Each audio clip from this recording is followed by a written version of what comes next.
seen my constituents in constituency advice sessions and surgeries who have persuaded me. I've listened, often with tears pouring down my face, to the most terrible, terrible stories.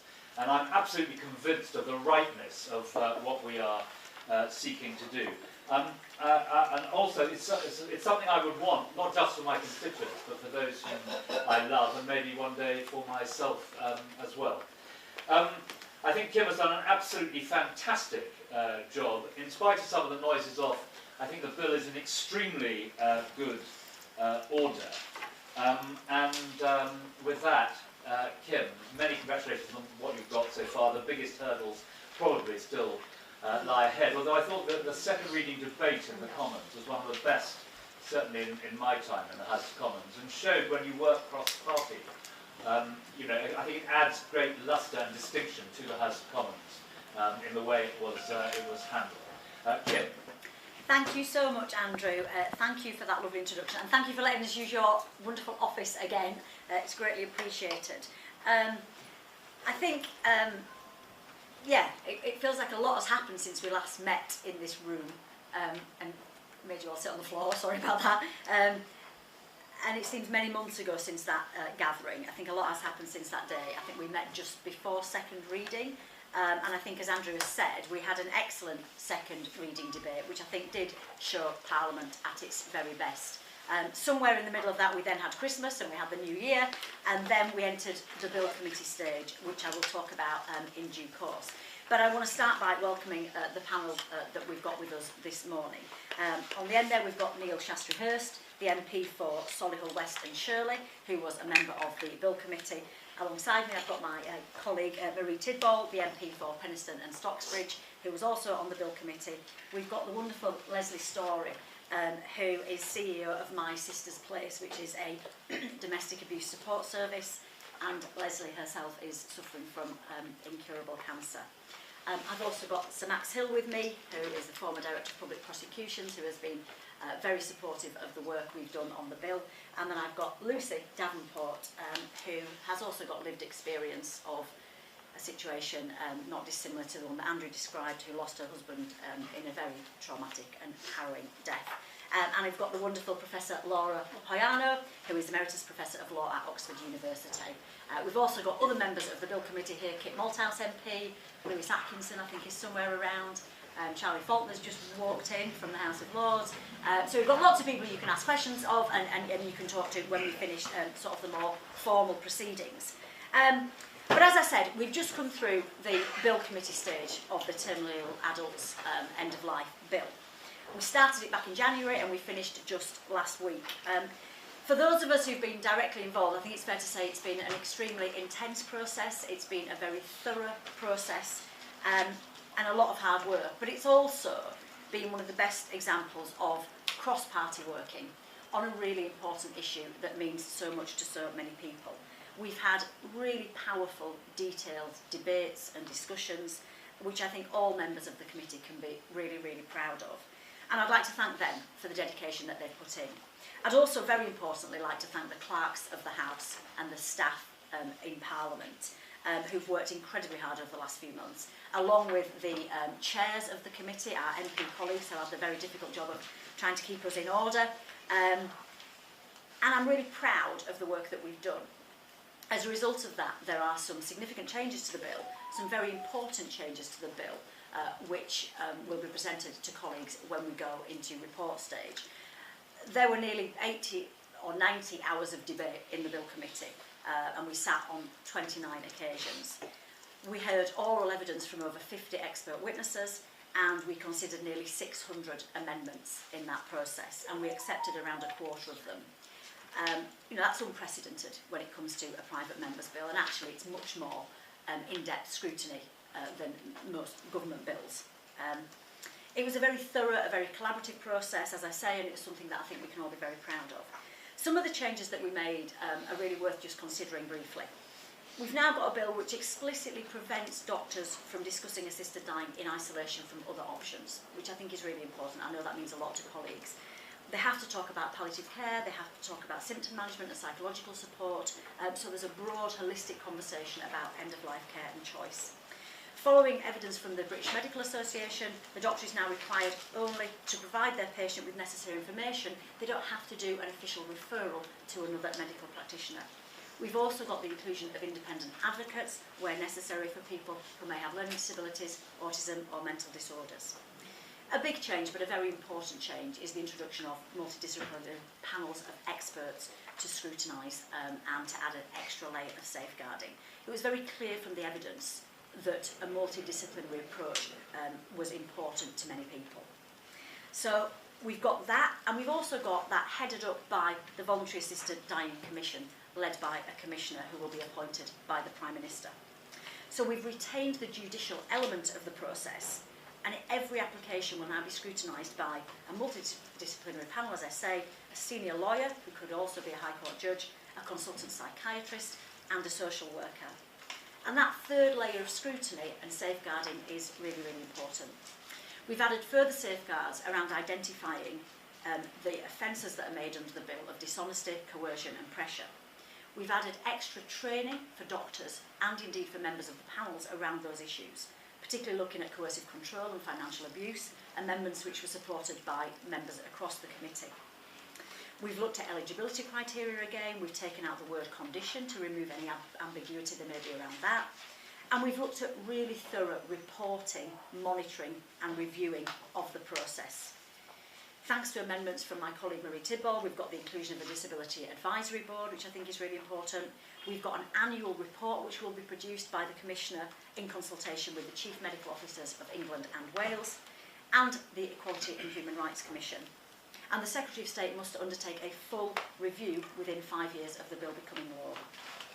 So huge amounts of changes have been made to really strengthen the bill, and I feel very confident that when it goes back before colleagues, they will see those changes, they will reflect on those changes, and I really hope they can support those changes and take the bill forward to its next stage.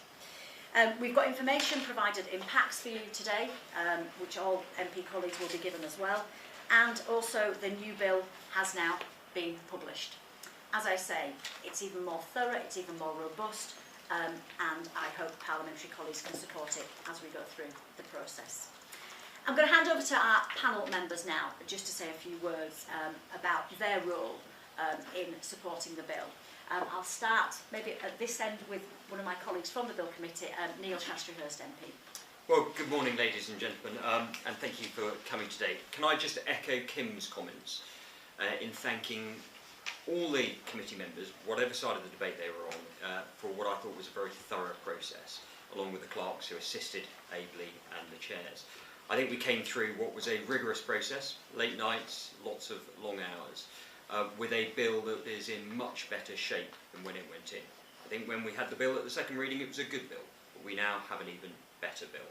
And I come from this as a relatively new MP. I was only elected last year, but in my previous careers I was both a doctor and a barrister. And bringing those experiences that I had, and I spoke about it at the second reading, where I felt I'd failed patients who I hadn't been able to give a good death to, was a real motivating factor in getting me to the point where I think this is an important piece of legislation. And it's a real privilege to have sat on this committee. My wife said to me, she said, if you do nothing else in politics, to have been involved in such a socially consequential piece of legislation, whichever way it goes, is a remarkable achievement. And I think the work Kim has done with others over a number of years around this area is critically important because it's so vital. Patients in those last days of their lives have that voice and that autonomy. A couple of points I'd like to pick up on from a more clinical perspective where I think this bill has improved. The first of those is around the important conversations that need to take place between doctors and patients around end-of-life care. And the amendments that have been accepted and taken through in the bill at committee stage bring a much more holistic approach to that. It ensures that patients are more fully informed around the decisions and options that are available for them. You can't be talking around assisted dying in isolation. It is part of a range of options that are available, and I think that is a much more robust mechanism. Secondly is around training and the mandatory nature of the training for clinicians.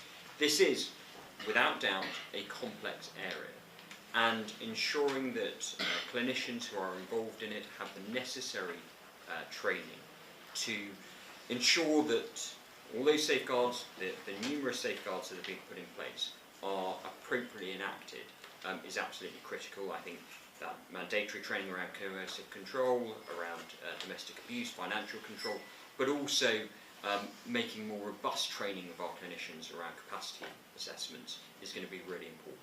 And I think it's worth noting that this isn't just for those clinicians who are having the conversations with the patient concerned, but it's also that training, that mandatory element for the multidisciplinary panel.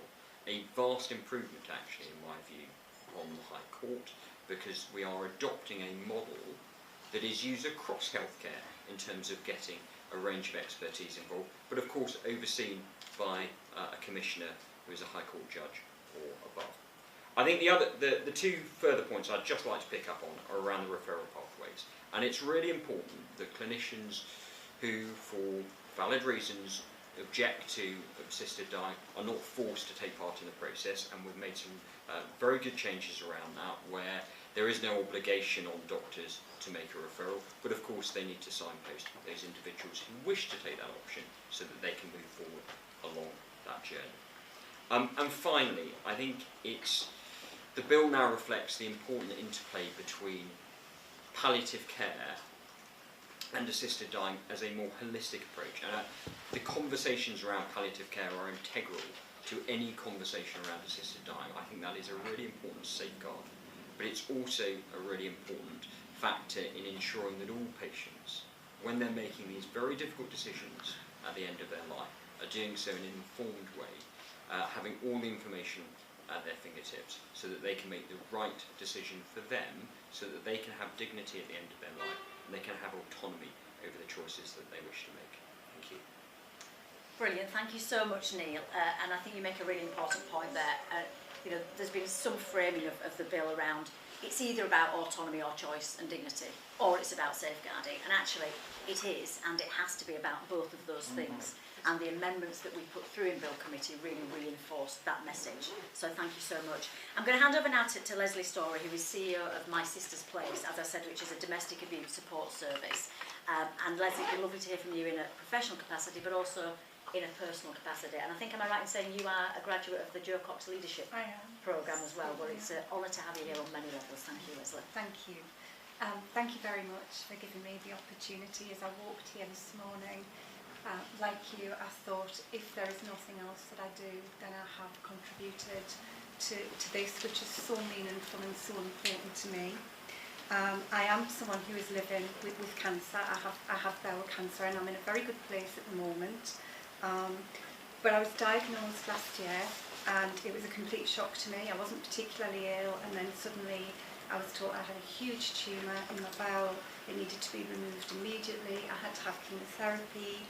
I've had a lot of treatment, and the one thing that gave me comfort, because when I got my diagnosis, I set up a savings account, and I thought I really need to know that I have some control back in my life, and I am going to save every penny that I have to, should the time come, to, leave this country, leave my family, because they wouldn't have been able to come to me, go to another country where assisted dying is legal, and travel on my own. And for a lot of people that means you often have to leave much earlier. It shortens your life, it shortens your death, because you have to leave when you're still well. So that really frightened me. So when I found out about Kim's bill, I just felt like a relief. I felt a huge weight had been lifted from my shoulders. I just felt ready to face things again, really. So for me, this has been hugely important. One of the things that I really did want to speak out about today was about coercive control in particular. I'm the CEO of a charity. I'm based in Middlesbrough, and I've been working in the field of violence against women and girls and domestic abuse for about 30 years. I know I have a very in-depth knowledge and understanding of how coercion and control works, and I have been very tuned in to concerns around this. On a daily basis, I'm working with women who sexually abused, economically abused, financially abused, emotionally abused. And coercive control is pervasive, it's endemic in society. And for me, one of the things that I felt so strongly about with this bill is we are talking about coercive control. We are putting safeguards in place to ensure that those conversations happen. You know, the bill ensures that professionals are able to recognise and respond to coercive control. And right now, that is not the case. That is not happening right now. So this bill provides a scaffolding, a safeguarding that currently isn't happening. And I feel very, very strongly about that. We need to have these conversations at end of life. We need to have these conversations in society every day, really. I'm also curious as to why those people who are very against the bill, because of the threat or fear of coercive control, haven't really considered that actually for some people they could be prevented from having this. They could be prevented from having this as a service. So I think we need to readdress it really and think about it from both ends. But the bottom line is safeguards are absolutely baked into the bill. Thank you. That's brilliant. Thank you so much, Leslie, and on a personal level and a professional level. And I think, thank you for sharing your own very personal story. I think what's kept me going during the last few months, and it has been hard work in lots of ways, has coming back to personal stories like Leslie's and the other families that I have met through this process. This bill shouldn't be about politicians, no disrespect, it shouldn't be about journalists, it should be about patients, and it should be about terminally ill people. And what I've always tried to do is bring it back to their stories. But I also appreciate every time somebody who has either lost a loved one or is terminally ill themselves tells that story. It takes a huge amount of emotional energy and strength, so thank you so much, Leslie. We'll come on now to my wonderful colleague, Dr. Marie Tidball MP. Thank you. Well, it's a great privilege to be here, and particularly poignant to be sat next to Leslie as we did the Joe Cox Women in Leadership programme together, and I didn't know that she was coming today. I voted at the second reading conditionally on this bill, and I voted in favour for two reasons. One, because of the experience that I talked about in my childhood, where I'd been in extraordinary pain, and I had a moment where I asked my parents to let me die. Now, I would not be voting for this bill if this was about suffering and pain. I am voting for this bill because it is about terminal illness where someone has 6 months left to live and they have the capacity to make that decision. I also voted for this bill because of the extraordinary amount of casework that had come through to my office from my constituents, and their voices strengthened that decision for me because of the personal experiences that they had had. It was conditional because I wanted to strengthen the case safeguards in the bill, at heart making sure that disabled people were protected, but also that we had a really strong voice in the way this bill worked in practice. Having been on the Bill Committee, I can say as someone who has looked at legislative scrutiny over the course of the last 20 years, this is the most extraordinary, deliberative, cross-party process I've ever seen. As Kim mentioned earlier, we've looked at 600 amendments, 150 of those have been accepted, and 30 of those have been brought by those who voted against it at the second reading. And my support was conditional on a number of tests to build in meaningful safeguards in relation to disabled people. One of them was around making sure that this wasn't discussed in isolation. I worked with Kim on that Clause 4 amendment, which is now on the face of the bill, so that I know with great certainty that where assisted dying or seeking assistance is discussed with medical practitioners, it's done in the context of all of the available options for that person.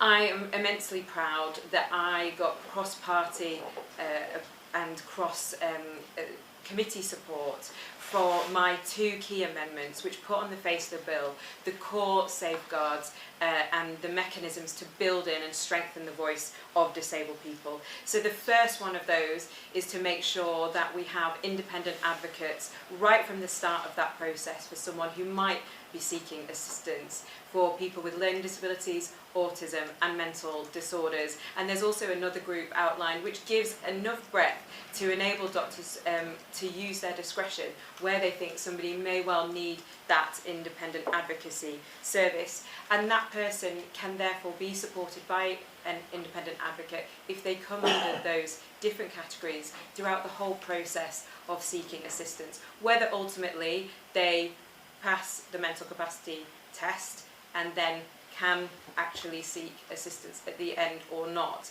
And that ensures that we have a really cast iron backstop to support and protect those groups of people.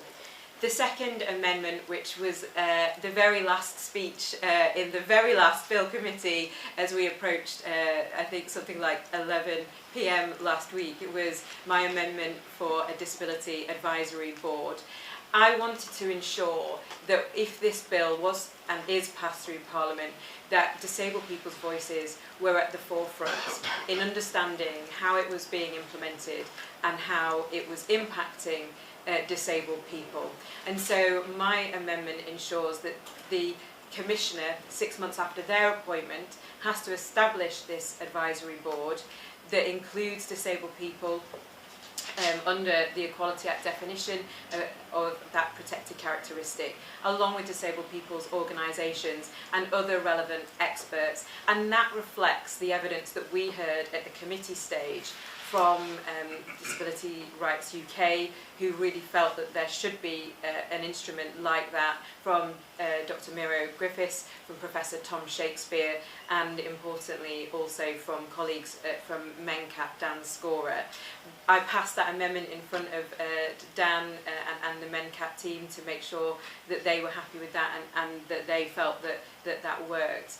The other element of the advisory board is that there must be a report annually by that board on the impact of the bill, and if it went through Parliament, the Act at that stage, on disabled people, and then the Secretary of State would have to present that to the House. So it's a very significant mechanism to make the voices of disabled people central to this bill if it is to go further forward, and I'm immensely proud of that.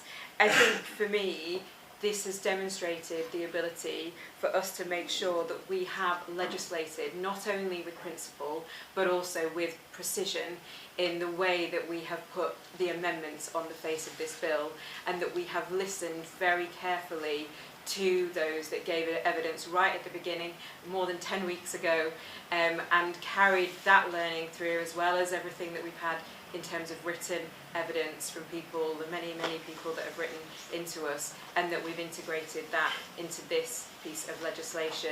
And I arrive at the end of this process, having started it as being someone that was giving my conditional support, to be so reassured that I will be voting in favour of this at the next reading. Thank you so much, Marie. Your work on the committee has been absolutely outstanding, and you've been such a powerful advocate for disabled people and many others as well.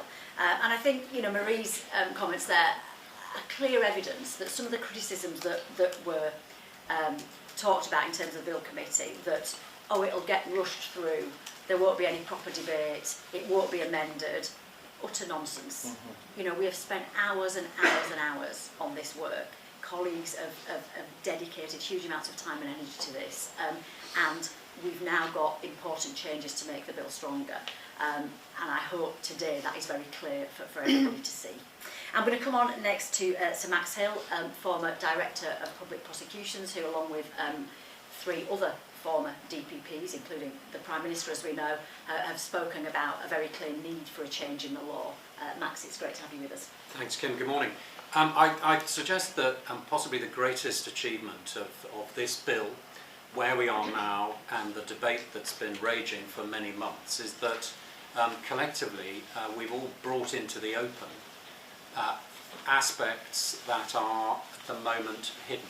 And what I mean by that is the living in fear, and this is not an exaggeration, that is experienced by the terminally ill in the final months of their life, at their most vulnerable period of their life, not knowing whether they might face prosecution under the law as currently enacted by Parliament, and specifically not knowing whether their loved ones who they're going to leave behind are at risk of investigation and prosecution. And that is the state of the law at the moment. That dial has turned. The public debate that's still going on and evidence today shows that we are on the move in a fundamental way. The way that we deal with the final months of life is so much better informed now than it was in 1961 when the Suicide Act was passed by Parliament, that we cannot go back. It is really the headline I want to give you today. Let me put that another way. I have heard no argument amidst hundreds of hours in parliamentary committee, in an unprecedented bill committee that is more representative of Parliament than these committees normally are. I've heard no argument from those who are arguing for the bill or those who are arguing against the bill that is saying leave things as they are. Nobody is actually able to say we're still where we were in 1961 and we should just leave it at that.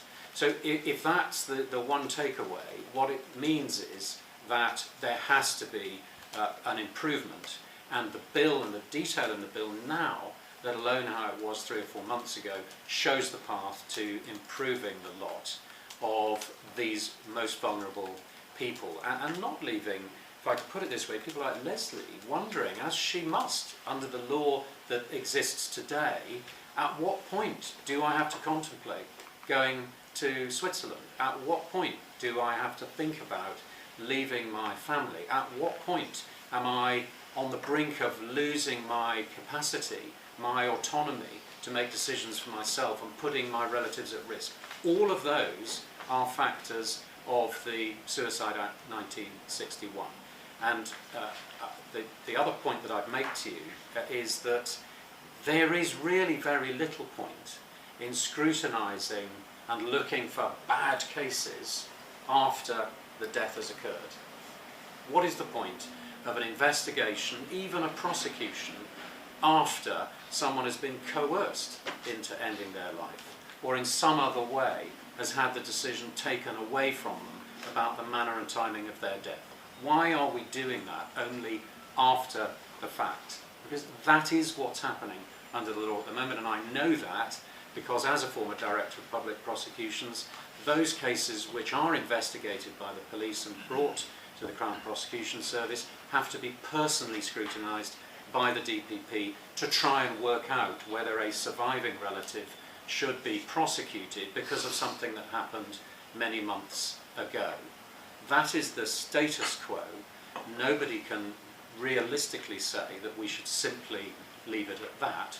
Instead, we have now, through the fire of this intense scrutiny in the parliamentary committee, a system which includes a judge-led commission and a multidisciplinary panel. And just saying that shows how the debate has moved on from the bill that was presented in October, which talked about judicial scrutiny, but at which point there was no judge-led commission, nor was there a multidisciplinary approach. So as Neil was saying, the way that healthcare is so much more nuanced today, the way that healthcare professionals, psychiatrists, social workers, can support a lawyer-led process makes it, for me, beyond argument that this is the improvement that the terminally ill have been waiting for 6 going on 7 decades. And so this is,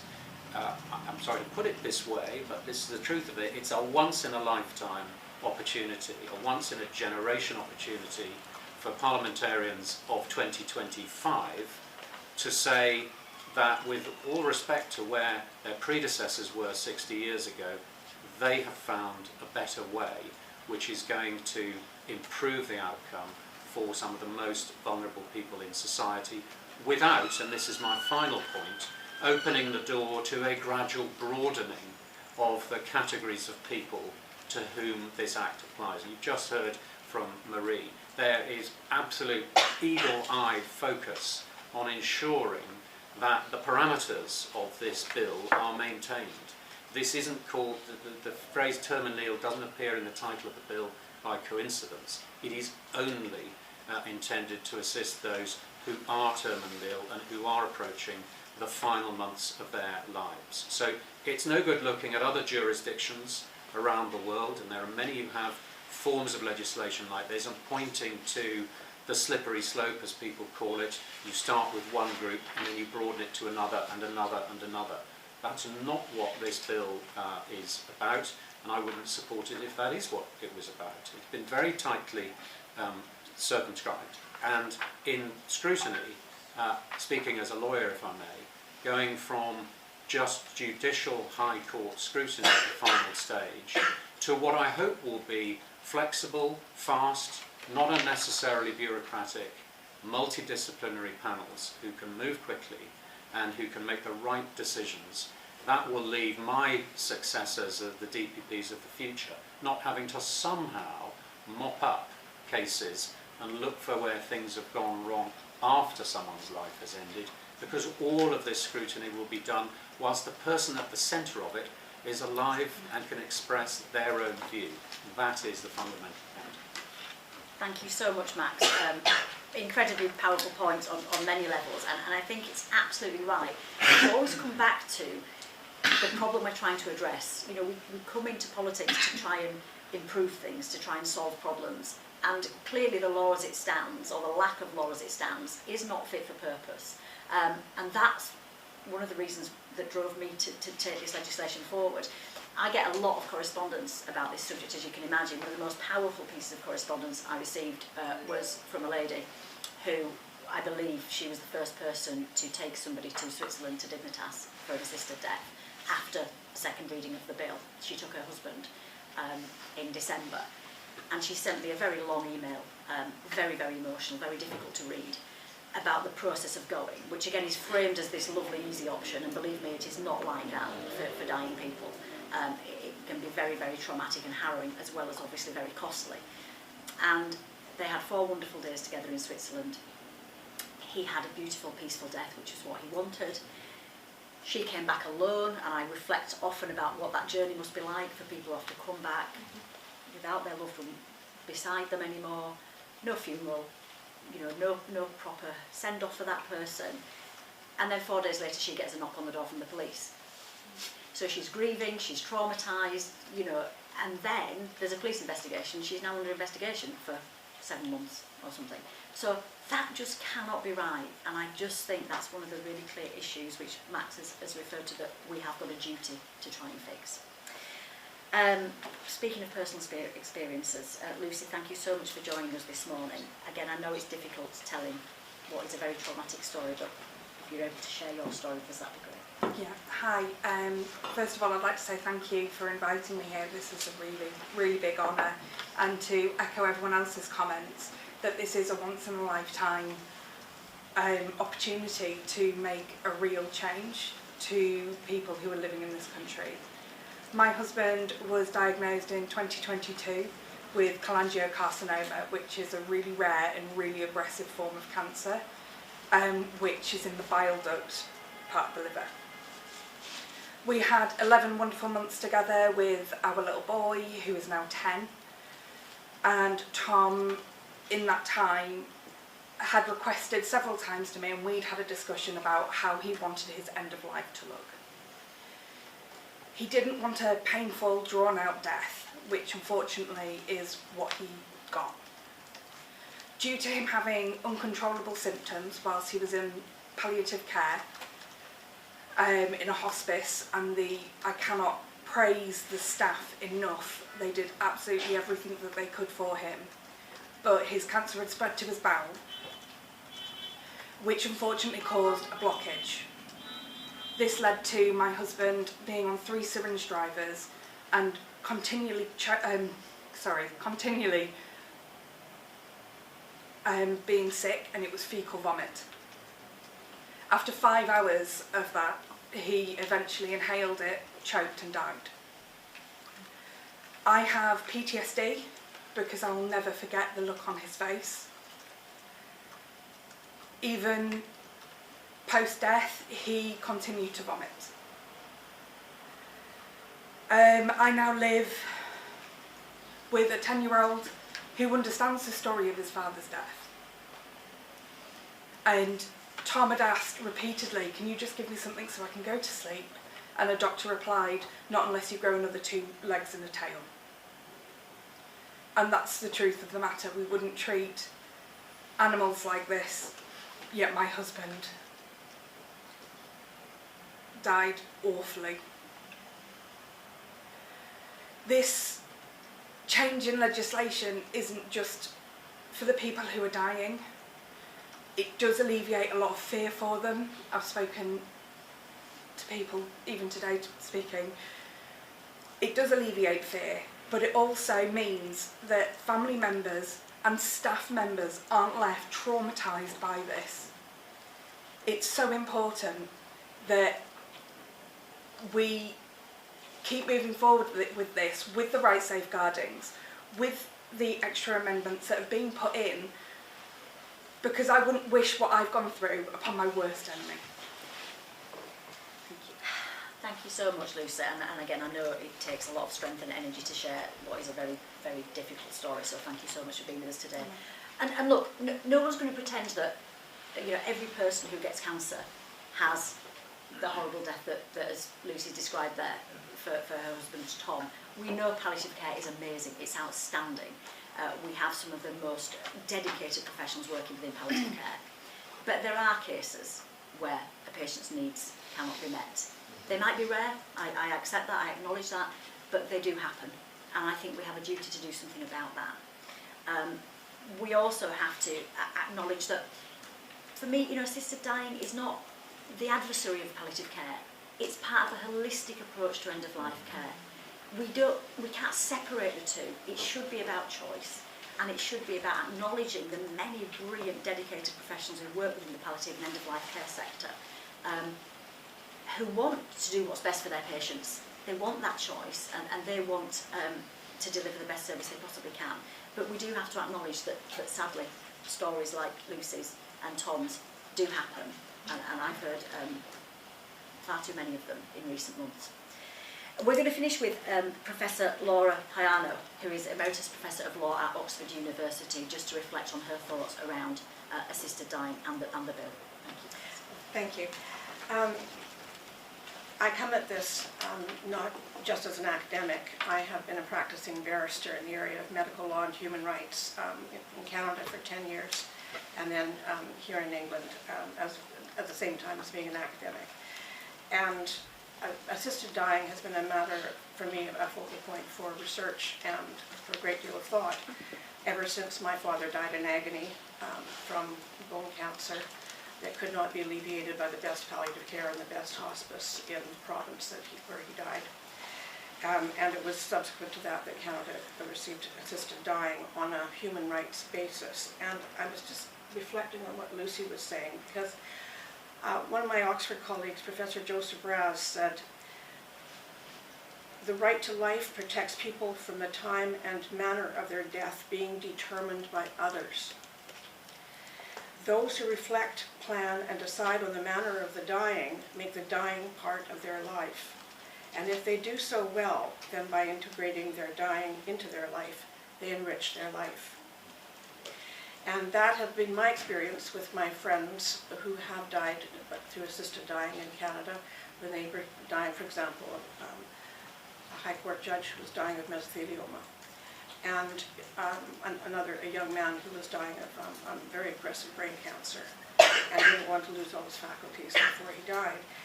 And I think what we're talking about, coercion has been something that I've been asked about a lot about, including during my oral testimony before the committee. And what we're talking about now is that the current law coerces people into the most horrendous ways of ending their lives.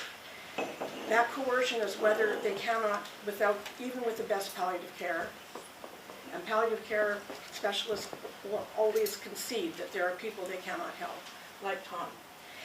He was coerced, and pardon me for taking his example, but and my father as well, were coerced into dying in ways they did not want to die. And so I think we have to approach this from that perspective, that we already have coercion imposed by the Suicide Act. And so I think we have to appreciate also that safeguarding from coercion is a fundamental part of medical practice now.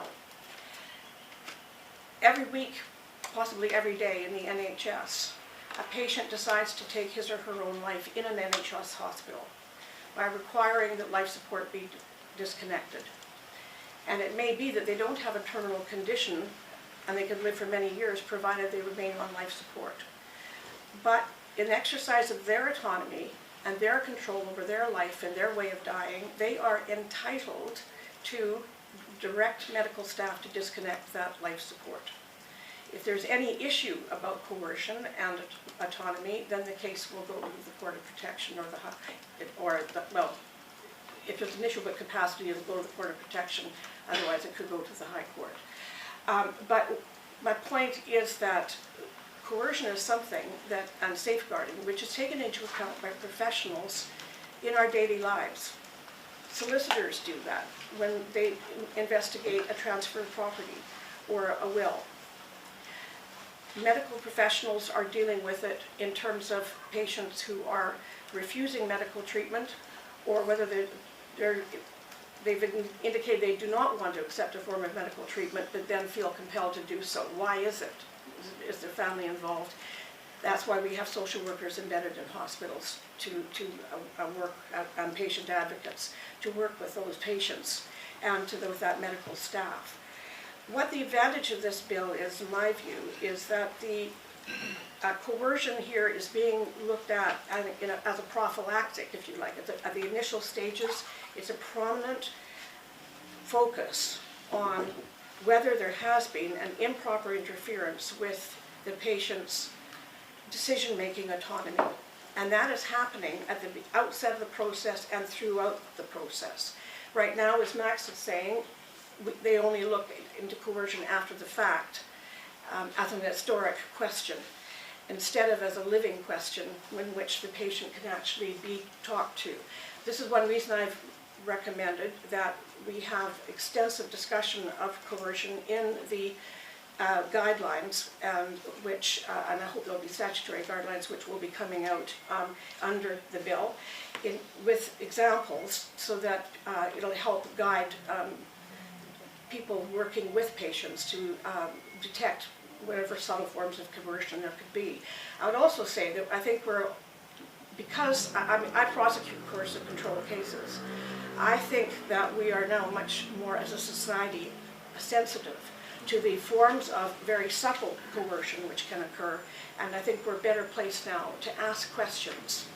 Certainly better placed to ask questions than after a patient is dead.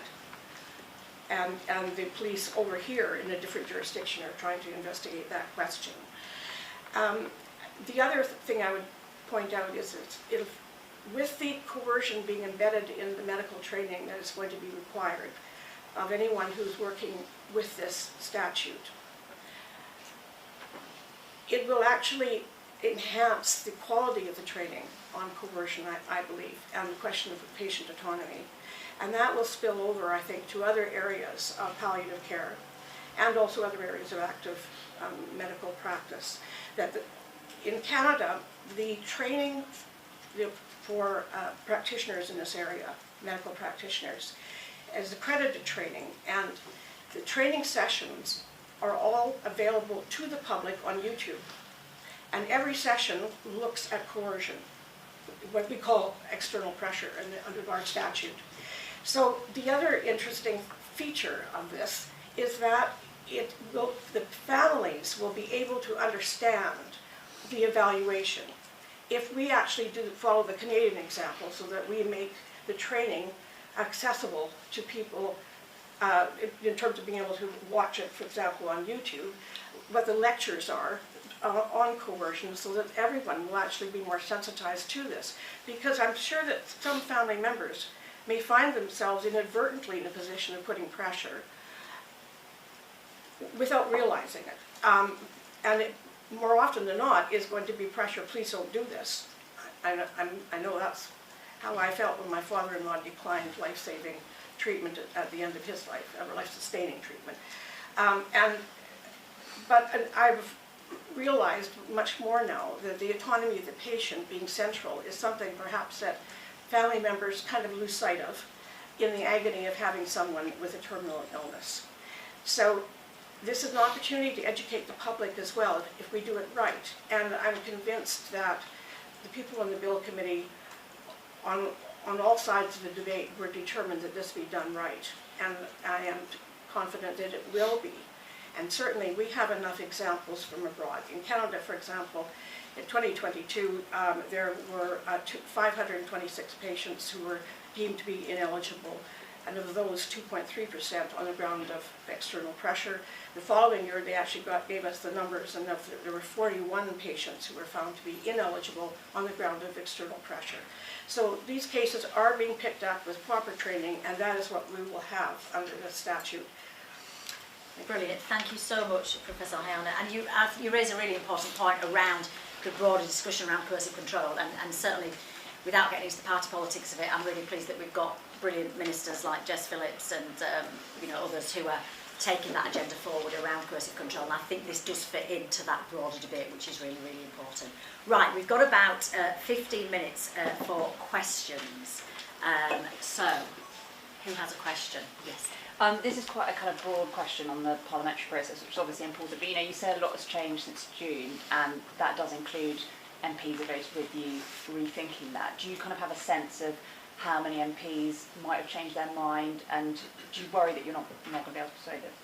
No, I mean, in terms of parliamentary numbers, MPs, it's a free vote, as it absolutely should be.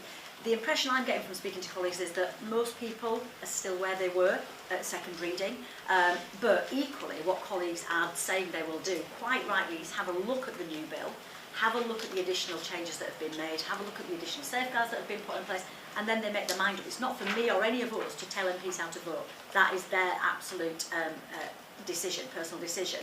But what I would say is, if anybody who voted for the bill at second reading takes a look at the new proposals, it's very difficult to argue that this is not a stronger bill, I would suggest. So I think I would hope that those people would support the bill. There were people who voted against at second reading, who I think, again, will revisit the bill and will look at the changes that have been made, and I hope some of those will feel that they'll be able to support it as well. Yes. Hi. You said that you were going to publish an impact assessment at some point on what the cost might look like for the NHS. Have you done any more of that work yet? I won't do that. The government won't be doing that. When do you think we might expect to see that? Do we know any more about what this is going to, the cost of the NHS thinking Canada is? So the impact assessment, the impact assessment is to be done before third reading. A huge amount of work has been done on that up to date, and it'll be done, continue to be done. So hopefully that is imminent. So is that after this next 25th? No, before third reading. Yeah. So the leader of the House, Lucy Powell, has said that several occasions, as have ministers. So the impact assessment will be published well in advance of third reading. Anyway, yes. Catherine Forster, Jubilee News. If this bill passes, you wanted it to be implemented within 2 years. It sounds now like it could be up to 4. That could potentially take us into the next general election. Are you worried that if this bill passes, it could potentially then be politicised and possibly might never become law because of a general election timing? Yeah, in terms of commencement, I mean, I would have liked to stick to 2 years, but what I've always said is it's more important to get this right than to do it quickly. And actually, partly because of some of the additional safeguards that we've added, there's a thorough process that needs to be done before implementation. But the 4 years is very much a backstop. It's very much, something that we're not working towards. That's why we've added in the appointment of the Commissioner after 12 months. The Disability Advisory Board will be appointed prior to commencement, and a 6-monthly report to Parliament on progress. So as much as we've moved the commencement period to give the flexibility to get this right, I would anticipate, and certainly myself and other colleagues will be ensuring that it is done as soon as it is safe to do so. And if I can just follow up on that. We know the NHS is in crisis, the justice system is on its knees. You've dropped the High Court judge, you've put in the panel, but where are we going to get all these people from? Do we really have the capacity? Is the fact that this 4-year time frame has been introduced not a reflection of the fact that possibly the state just doesn't have the capacity to implement this given the current economic situation? No, I mean, in terms of commencement, it's about doing it right. Part of that is going to be about the training, which we've talked about extensively. But we know there are a range of views within certain professions around this. But there are also a lot of people who want to see the law change and will be very keen to be involved in that process. So, I mean, it's important that we do it properly rather than doing it quickly, and that is the ultimate reason for the. It's also worth saying, remembering that for the vast majority of people, the NHS is already handling their disease and will be already handling their death. Right? So it's not like they're suddenly appearing out of nowhere as a new group. They're already in the system. Yeah, that's a really important. These are not new patients. These are patients who are already been treated. Where do we go next? Jess. Hi, Janet Easton from the Telegraph. So one of the gentlemen, one of the relatives who, bereaved relatives who attended the committee is a man called Dave Sowery. He's a Bill supporter. His wife, he accompanied his wife to Dignitas in September 2022, and when he returned, he was interviewed by the police. The whole experience is deeply traumatic. He still gets a physical jolt whenever he thinks of his wife, Christy, having to make that decision. Christy had multiple sclerosis, so as Dave points out in his written evidence, she wouldn't be eligible under the bill because once you get, basically by the time she would get that 6 month prognosis, she might have lost capacity. Do you have any plans to amend the bill by report stage to allow for people like his wife to be eligible? Yeah, no, there's no plans to amend the bill, and you know it is very difficult hearing stories like Dave's. But we were very clear from the outset that the eligibility criteria would be very strict, and that is what Parliament voted for at second reading. And there's certainly, from my perspective and other colleagues I know, there are absolutely no plans to extend the criteria. But I think Dave Sowery, who many of us have met, is a very brave, committed commentator. And even knowing that this change in the law would not have helped people like his wife, I know that what he's committed to is a change that will help those who can be helped, namely the defined terminally ill. And we've got to be grateful to people like him going through what he has for nonetheless supporting this bill, which I know he does. Yeah, and there's another gentleman who gave evidence to the committee, Pat Malone, and his family actually epitomises exactly why the law needs to change. His dad had a very traumatic death from, I think it was bowel cancer, begged his family to help him. Pancreatic cancer. Yeah, had a really traumatic death, begged his family to help him to die. And then his brother, Pat's brother, got the same disease. He took his own life because he was so fearful, having watched his dad suffer. And then his sister got MND, and she went to Switzerland. And you know, Pat said the same thing. He said, you know, the law definitely needs to change, but we also accept that there are some people who, even if the bill passes, wouldn't fall within the criteria. Yes. Hi there, Nora Keat from Politico. You said that report stage is happening on Friday the 25th of April. Are you concerned that a number of MPs might be away given it's the Friday before the local elections? And can you also confirm that the third reading will be on a separate date, given that you want a high turnout in the vote like you had at second reading? Yeah, so third reading will be Friday the 25th of April. Report stage will be Friday the 25th of April. In terms of local elections, I mean, we've got the Easter recess where people can be out knocking on doors for a good 2 weeks, and it's one day, you know, and I think this is so important to many people on different sides of the debate, to be fair, that I think they will ensure that they're in Parliament if they possibly can be.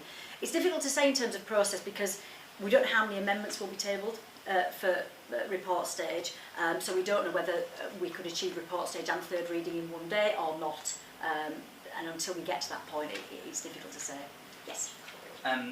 Dr. Jamila Hussain, she gave evidence to the Bill Committee around fears within ethnic minority communities, particularly around the widening health inequalities. She spoke about how ethnic minorities have less access to palliative care, less likely to receive timely treatment, and she gave evidence to the committee about the racism that already occurs within end-of-life care, which has led to further mistrust and fear. So what safeguards will there be in this bill to protect this already vulnerable group?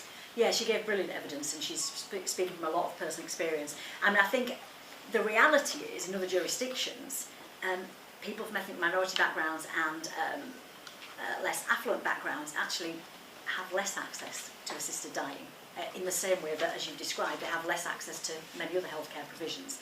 But I think the safeguards that we've been put in place around coercion, around assessing, the holistic approach of the panels, I think the layers that we've put in will hopefully successfully, I believe, protect all vulnerable communities. And can I just follow up on that? Around kind of culturally sensitive care and regards to translation in particular, what safeguards might there be built towards that?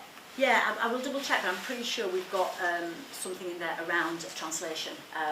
If it isn't there, that would obviously be included in regulations so that everybody is able to have these difficult conversations in the language that they are. Yeah, can I just run on there? So, sorry, there was an amendment in clause 5.4, which inserted that provision of adjustments for language and literacy barriers, including the use of interpreters, has been inserted in that. Yeah. Thanks, Lewis. I knew there was something. Yeah, of course. Script for that. In jurisdictions such as New Zealand and Canada, which have significant Indigenous populations, as well as Canada being a very multicultural country, the federal government has set up a number of liaison agencies to work with those communities to ensure that they do have access, because coercion might well be a problem in terms of the negative side for patients who do want to have it. It's a vast country, and so the advocates who are working with them in this liaison are spread right across the country. And in New Zealand as well, they are also looking very specifically at how the Maori population is dealing with their new legislation. So I think what I would like to see myself is that in the reviews that are going to be conducted under the Act, that there be a specific focus on this question about ethnicity and access as well, access to this human right of health care at the end of life in this way, to ensure that those voices are being heard and heard in the appropriate way. And I think that we have enough models. I think Australia is also, some of the Australian states are also doing the same thing in terms of looking at their Indigenous populations. So I think it can be done, and I hope it will be done here. Brilliant, thank you. Can I just add 2 more points to that? So there's two other amendments that were put in place. So one, which was in recent weeks, was around effective data collection, particularly with regards to those groups. And I think we all believe that in terms of monitoring the impact and implementation of this bill, that's crucially important. And I was certainly really pleased to support that amendment by Sarah Olney. And the second point to make as well is that one of the things that the Commissioner will be required to do is to make sure that they are linking in with the Equality and Human Rights Commission. And of course the Equality and Human Rights Commission includes looking at race as a protected characteristic and understanding the impacts there. So I think there is a mechanism built in that relationship by one of the amendments under the bill too. Thank you, Marie. Yes. As you said, there's been a lot of amendments to this bill, and it's a very busy time of year for MPs. Do you think you're giving colleagues enough time to read them and digest it? Yeah, definitely. I mean, you're right. There's a lot going on in politics at the moment, but I strongly believe that this bill will have had more scrutiny, more attention than probably pretty much any other piece of legislation that goes through Parliament. And parliamentary colleagues across the House, across party, have been extremely engaged in the process, both prior to second reading, at second reading, and then since. And I'm certainly having lots of conversations with colleagues. I don't know, Neil, if you want to add anything to that. No, absolutely. I think people have got this approximately a month before the report stage. We've also got recess, which will give colleagues an ample opportunity to delve into it. But as Kim said, people have been following this very closely throughout the process. So they've known how the bill is evolving as it's gone through committee stage. They've now got a period of time to reflect upon the contents of it. I think that gives individuals ample time to marshal their thoughts in advance of that next stage. Thanks, Neil. Yes. I wonder, are there any amendments passed in the committee stage that you regret? Any amendment? Oh gosh, that's a really good question. No, I don't think so. I mean, we've done what we were asked to do. We've done what we needed to do. and I think the changes that have been made were all very sensible, and again came from people with different views on the substance of the issue, and again on a cross-party basis. I think the bill is more robust than previously. I think I think it will be presented to colleagues. Thoroughly strengthened. Marie, is there anything that you? No, not at all. Otherwise, I wouldn't have voted for them. Yeah. I mean, I think for people out there that may not be familiar with the Bill Committee, when they say it's line by line, it really is line by line. So you look at the face of the bill, and each amendment specifically identifies the line, literally, in the bill, and the lines are numbered downwards. And so you are looking at the meaning not only of that particular line, so your focus is extraordinarily tight on how one particular amendment will layer up and change that particular part of the bill, but also you're scoping out all the time to understand how those individual amendments cumulatively affect the overall status and changes in the bill. And I think a lot of us worked really hard to understand where key amendments, like the two that I mentioned earlier, where they should be placed in the bill to have the most robust impact across the rest of them. And that's why mine came at the end, because I knew then they were going to be able to have, in one case as a new clause, and then in another case to make sure that it really did batten down the hatches and kind of have the impact right across the rest of the bill. So there's no space to regret anything. You know, we had to vote where there was a division called. We had to vote decisively on whether we were going to support that or not, and that took a huge amount of thought. And in terms of then seeing how nuanced the bill has become, I think that's an extraordinary piece of work for parliamentarians to do, and I think the public might not quite understand what happens in a committee, and it's important that they know that that is the level of detail that we have looked at this bill. I mean, in some cases we debated changes in 2 words, but you know, an hour at a time, maybe. And that's really important. That is our job. But absolutely, there is nothing I regret, and I would not have voted for something to go on the face of the bill if there was any shadow of a doubt that I might regret it. And I'm sure that's true of the rest of the committee as well. Thank you. A couple more, yes. Yeah, can I just check on the third reading? Is it still possible that could happen on the 25th? It is possible. Again, it's difficult to say because until we know how many amendments have been tabled and how those groupings are done, it's all the Parliament, which is out of, obviously, my hands or anybody else's hands. So it's possible that could be done in a day, on April the 25th, or it could carry over. And is there a sort of a time stop, a hard stop in terms of time on the 25th, where you have to kind of be out? Proceedings normally finish on a Friday at 2:30. Right, and start at 9:30? 9:30. Right, okay, thank you. Just longer term, you think the champion changes that the gentleman who was mentioned can be introduced either in this bill in the future or in a future bill, just because it does sound really unfair? Or Yeah, no, I think the bill that went before the House at second reading has got very strict eligibility criteria, and that's certainly where I think it needs to remain. But once this bill's done, are you going to try to pick that for sort of a future campaign? No. Hi, French media here. There have been cases overseas where families have first person facing a terminal illness not to have an assisted death. Are you concerned about this, and how do you want to address this in England and Wales? Bonjour. I think it's a really fair point.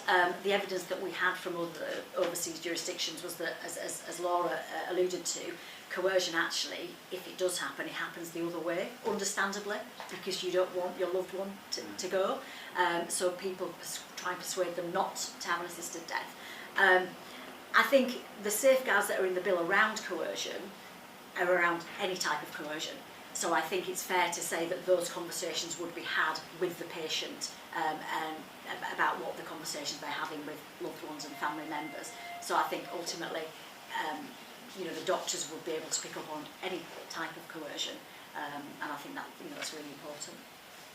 Yes. Thank you for your question, because I do think that the focus has very much been on the other side of that. So I really want to thank you for that question. I do think it's really, really important. and it is something that professionals are trained to look at, have that discussion, and are very attuned and alert to people who might not be able to have this as a service. I think that is so important. It isn't just about people who may be compelled to, but it's those people who are prevented where there's an active barrier put in place, and that's, so thank you. It's a really good question. Kim, John Walker from the Express. Some opponents of this legislation were suggesting that maybe if this bill was defeated, the issue could return in some other form, a Royal Commission or even somehow government-sponsored legislation. What's your response to that? Is this basically the only chance people are going to have to change the law? I mean, my personal view on that is I'm very much focused on getting the bill passed. That's where my energy and focus have to be. What worries me is if the bill doesn't pass, the conversation ends, and that would be really dreadful for so many people, for so many reasons. And if we think about the last time a bill came before Parliament, it was 2015 I think, it would be such a tragedy for all the reasons that we've talked about this morning, and particularly for the personal stories that we've heard this morning, if it was another 10 years before this subject was revisited. And that's why I think we have a duty as parliamentarians to change the law now. Max? Yeah, I think the long grass solution is an argument of last resort. And what more do MPs need? And you've heard from some of those who've been scrutinising this word by word, line by line. There's been an unprecedented exercise with a bill committee larger than anyone can remember, going back through many, many years. This is the opportunity, and it's all there, and there is time for anyone on receipt of the republished bill to really consider it carefully. Kicking this can down the road really is no solution for anybody. Can I just add to that as well, that whereas it's unusual, it's not unprecedented to have a bill involving medical law be a private member's bill, because the Abortion Act 1967 was a private member's bill, and people cite that it's very simple to abolish the death penalty. That was also a private member's bill. But the Abortion Act did actually require the setting up of administrative structures in order to, with very clear, potentially controversial legal criteria for access to that medical service. So if I would say, if not now, when? Because why not now? I agree. Can I have one point on that? I don't think we've covered so far. Obviously the government is neutral, because this is a private member's bill, but as the government and ministers made clear in Bill Committee, they have a responsibility to the statute book and to ensure that any legislation is workable. So the government have been working to give a view on amendments made. So this idea that there's a government bill, or that the private member's bill has got no one in government, no government lawyers looking at it at all, is absolute rubbish. The government ministers and officials have been rightly scrutinising that, not because the government has changed its view about it being neutral, but because if Parliament does decide to act this, government have got a responsibility, as they've set out, to make sure that this is workable and is absolutely legally watertight. Absolutely. I think we're 10 minutes over, so I think we're going to have to call it there. But thank you so much, everybody, for coming. I really appreciate your time and your responsible coverage of what is such a hugely important and emotive issue. And yeah, thank you. Well done, you agree. You did really good.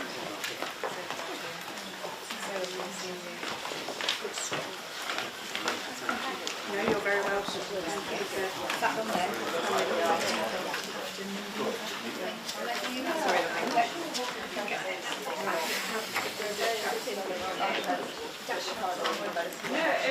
No, actually. So if you want a coffee. Oh, you're all right, okay. I think we're going to do Kim. I'll stay here. Yeah, I think she knows it's not like a doorstep.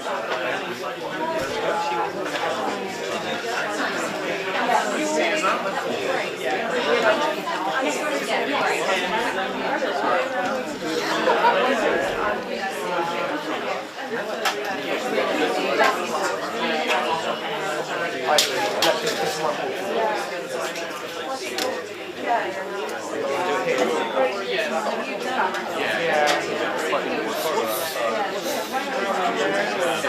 Is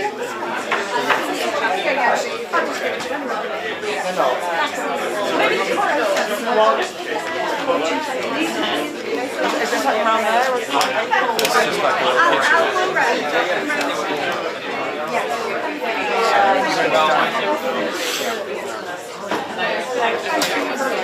yeah, normal spelling, Lucy, and then Davenport's just Davenport. I'm going to run up to the office, so hopefully they do take me. I've got 6 and 7 already. I know. Yeah, as long as they're perfect, just as we can't ever have too many.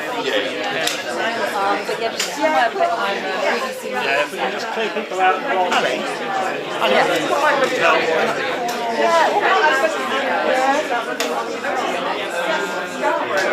Yeah, shall I see if Finn can do it for sitting on the sofa? What about just sitting on that sofa? Let's do that. Yeah?